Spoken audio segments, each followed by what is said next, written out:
एक बार फिर से भारत ने पाकिस्तान को चौंका दिया। दरअसल लद्दाख की दो सबसे महत्वपूर्ण संस्थाएं एपेक्स बॉडी और कारगिल डेमोक्रेटिक अलायंस ने एक नई और बड़ी मांग रख दी है। ये संस्थाएं चाहती है कि गिलगिट बाल्टिस्तान को भारत के क्षेत्रीय नियंत्रण में लाया जाए। ये खबर पाकिस्तान के लिए किसी बड़े झटके से कम नहीं है, क्योंकि गिलगिट बाल्टिस्तान में पहले से ही पाकिस्तानी विरोधी प्रदर्शन हो रहे हैं। साथ ही ये इलाका सामरिक दृष्टि से भी बेहद महत्वपूर्ण है।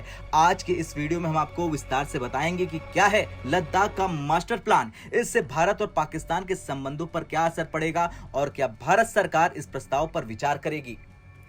दरअसल लद्दाख में एपेक्स बॉडी यानी एलएबी और कारगिल डेमोक्रेटिक अलायंस यानी केडीए दो प्रमुख संगठन है जो अक्सर लद्दाख की स्वायत्तता, विशेष दर्जे और संसाधनों की मांग को लेकर संघर्ष करते रहते हैं। अब इन संगठनों ने एक नया प्रस्ताव रखा है, गिलगिट बाल्टिस्तान को लद्दाख के क्षेत्रीय नियंत्रण में लाया जाए। जम्मू कश्मीर विधानसभा में गिलगिट बाल्टिस्तान की सीटें आरक्षित की जाए, लद्दाख को राज्य का दर्जा दिया जाए, छठी अनुसूची के तहत लद्दाख को विशेष अधिकार मिले, लद्दाख के लिए अलग पब्लिक सर्विस कमीशन बनाए जाए। इन मांगों में सबसे ज्यादा चर्चा गिलगिट बाल्टिस्तान को भारत में मिलाने को लेकर हो रही है। लेकिन सवाल यह है कि गिलगिट बाल्टिस्तान क्यों महत्वपूर्ण है। दरअसल गिलगिट बाल्टिस्तान पाकिस्तान के कब्जे वाला क्षेत्र है, जिसे भारत अपना हिस्सा मानता है। यह इलाका सीमा सुरक्षा और रणनीतिक दृष्टिकोण से बेहद महत्वपूर्ण है। गिलगिट बाल्टिस्तान से ही चीन पाकिस्तान इकोनॉमिक कॉरिडोर यानी सीपीईसी गुजरता है, जो पाकिस्तान और चीन के रिश्तों की रीढ़ माना जाता है। अगर ये क्षेत्र भारत के नियंत्रण में आ जाता है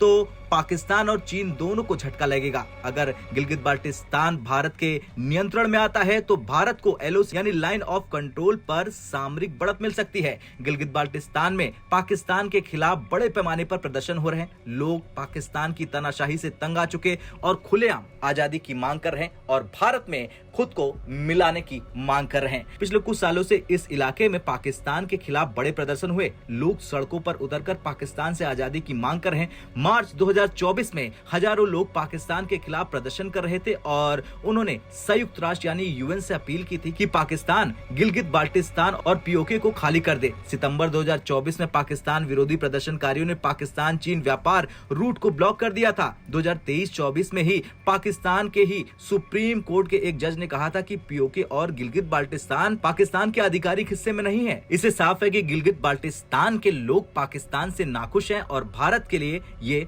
सुनहरा मौका हो सकता है। लेकिन सवाल अभी भी ये बना हुआ है कि भारत सरकार इस प्रस्ताव को क्या स्वीकार करेगी या फिर नहीं। हालांकि मौजूदा हालात को देखते हुए ये मांग बिल्कुल जायज है और तर्कसंगत लग रही है। अगर भारत सरकार इस कदम को उठाती है तो ये पाकिस्तान के लिए बहुत बड़ा झटका होगा और भारत की कूटनीति और सैन्य स्थिति मजबूत होगी। भारतीय सेना पहले से ही एलओसी यानी लाइन ऑफ एक्चुअल कंट्रोल और एलओसी यानी कि लाइन ऑफ कंट्रोल पर अपनी स्थिति मजबूत कर रही। गिलगित बाल्टिस्तान को भारत में मिलाने से चीन और पाकिस्तान दोनों पर दबाव बनेगा। खैर कुछ भी हो, लद्दाख की दो प्रमुख संस्थाओं ने गिलगित बाल्टिस्तान को भारत में मिलाने की मांग की है। ये एक ऐतिहासिक और रणनीतिक रूप से महत्वपूर्ण कदम साबित हो सकता है। अब सबकी नजर भारत सरकार पर है। क्या सरकार लद्दाख की इस मांग को मानेगी? क्या पाकिस्तान के लिए ये एक और झटका साबित होगा? क्या आप इस मांग से सहमत हैं? क्या आपको लगता है भारत को इस दिशा में कदम उठाना चाहिए? हाँ या ना में कमेंट कर जरूर बताएं। ब्यूरो रिपोर्ट, भारत तक।